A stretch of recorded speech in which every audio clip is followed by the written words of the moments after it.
Un plaidoyer en faveur des communautés impactées par les activités de conservation entreprises. Dans le parc national Ntoko-Pikunda, dans le nord du Congo-Brazzaville, tel est le leitmotiv de l'ONG, Centre d'action pour le développement.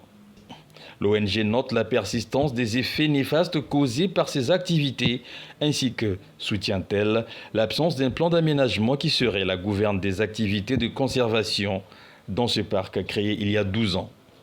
Trésor Nzila, directeur exécutif de l'ONG, s'est fait la voix des sans-voix au cours d'une conférence de presse animée le samedi 11 janvier 2025 à Brazzaville pour défendre la dignité et le respect des droits fondamentaux des communautés.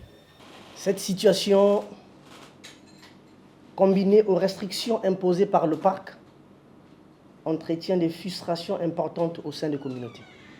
Et les communautés qui vivent à l'intérieur de cette aire protégée sont les plus marginalisées.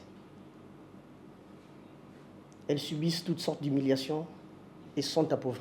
Et le Centre d'action pour le développement estime qu'il est plus urgent que jamais d'obtenir un plan d'aménagement pour ce parc, afin de garantir la dignité et le respect des droits fondamentaux des communautés riveraines.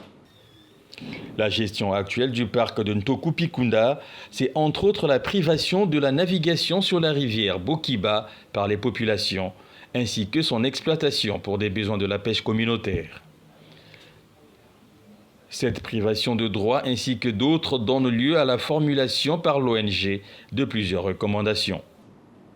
Le CAD exige la suppression de la restriction et l'autorisation d'accès immédiat et sans entrave sur la rivière Bokiba aux communautés locales et autochtones vivant à l'intérieur du parc et en lisière.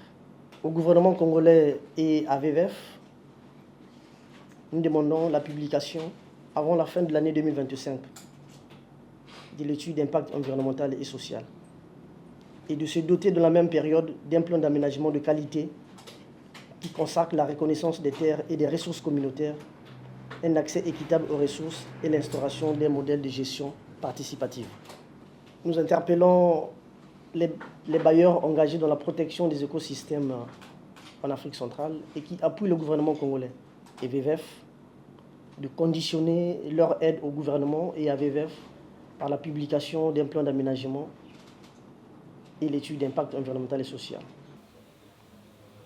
Sans doute, les communautés du parc Ntoko-Pikunda sont encore sous le choc après le décès le 26 octobre de l'année dernière d'un garçon de 13 ans en raison de l'interdiction de la navigation avec des pirogues motorisées sur les rivières, ce qui a empêché le père du garçon de le sortir du campement de pêche où son état de santé s'était dégradé.